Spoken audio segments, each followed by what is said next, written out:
Good morning, everyone. I wanted to jump on and share with you a super yummy, savory granola. Now, I had never really heard of savory granola. To me, granola is always, sweet and something that you put on top of yogurt or maybe mix with some milk or kind of like a trail mix. But this particular recipe has, first of all, it has no grains. So it is keto and I believe gluten free. It is also sugar free. So although there is a sweetening agent in here, it is not sugar. So I have everything ready to go. My oven is just now preheated to 350 degrees. And we're going to go ahead and get started. I actually I actually took some pictures of all of the ingredients beforehand that I'll also post. But we're going to start off with the mixture itself, and then we'll talk about the seasoning and the liquid that goes with it.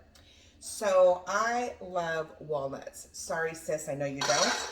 But I am putting in actually 2 cups of chopped walnuts.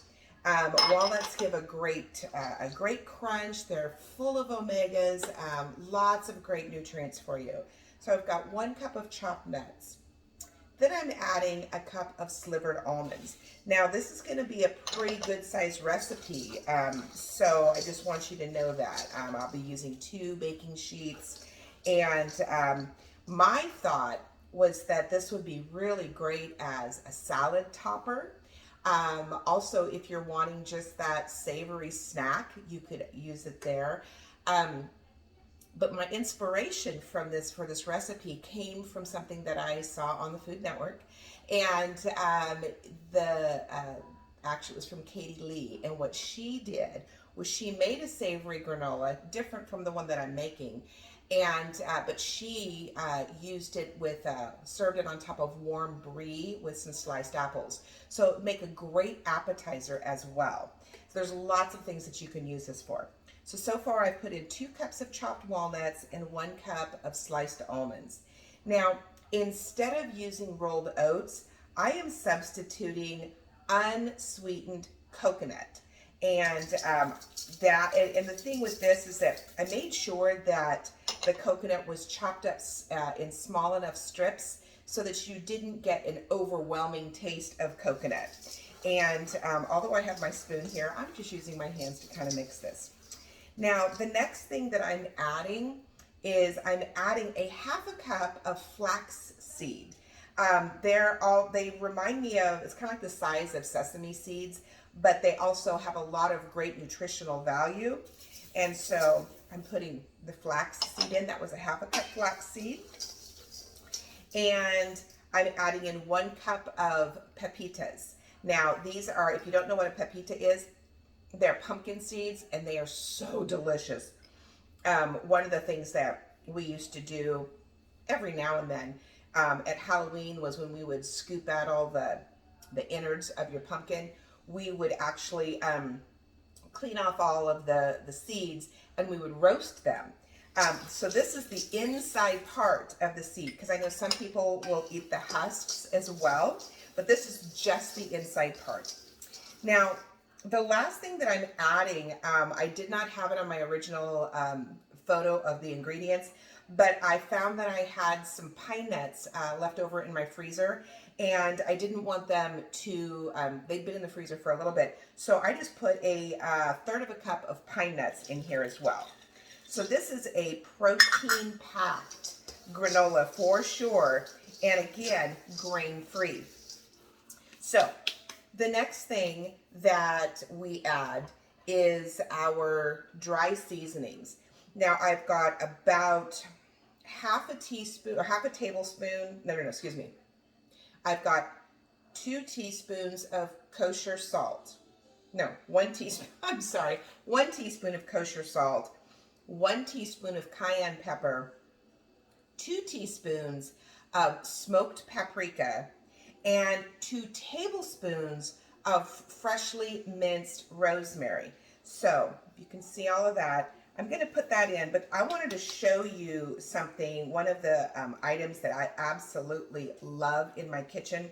My sister sold Pampered Chef for quite a few years, and she turned me on to this chopper. Now, I have not used the chopper for really anything but onions and nuts. But I thought, you know what? I don't want to sit there and use my knife and chop up my rosemary today. So I pulled out my chopper, and that's what I did. So I want you to see, I've put some fresh rosemary in here, and I want to see you, or show you how quickly it chops. So this is great for getting at any aggressions that you have, any stress you want to reduce, and that's it. Look, well, I must have had a lot more stress earlier. Okay, now, look how finely chopped that is. That is a super fine chop that you're gonna wanna have. You don't wanna have big chunks of the rosemary. And I always kind of do this just to get any remaining items left out. So anyway, that was my Pampered Chef food chopper that I absolutely love. And now that I know that it works well with at least rosemary, I will continue to use it. Now, the last thing that I have in here, and again, this is a doubled recipe, so I want you to know that. I have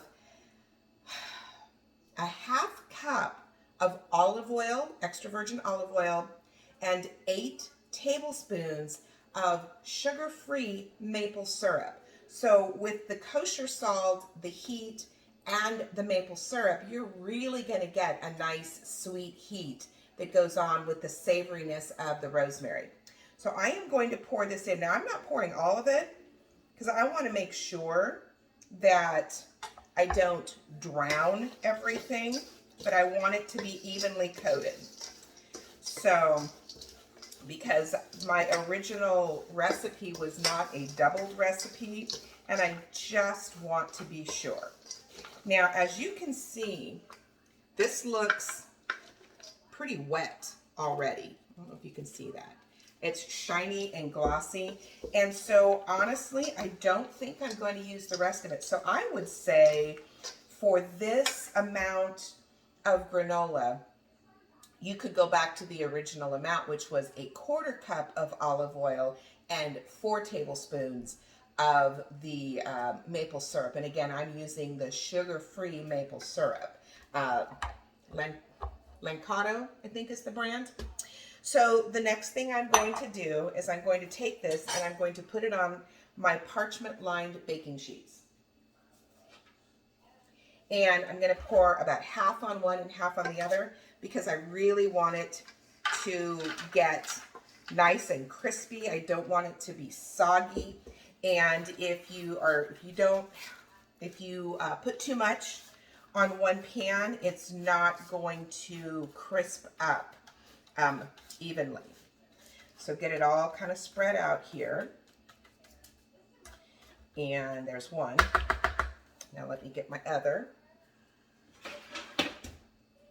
And I love using parchment paper on my baking sheets because if it's not parchment paper, like when I'm making cookies, I use my silicone mats, the baking mats, and I love using those too because the cleanup is so simple and things don't stick to it.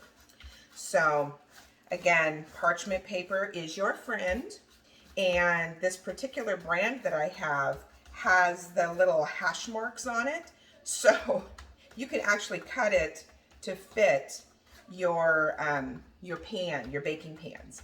So I think I've got that pretty well spread out, and now I'm just going to pop it in my oven at 350 degrees for about 15 to 20 minutes. And you're going to want to, halfway through the baking time, you're going to want to kind of get in there and stir it up just to make sure that it's getting a nice coat on both sides, a nice toast on both sides. When I come back, I'll have the finished results, and I will do a tasting for you to let you know how I think it turned out.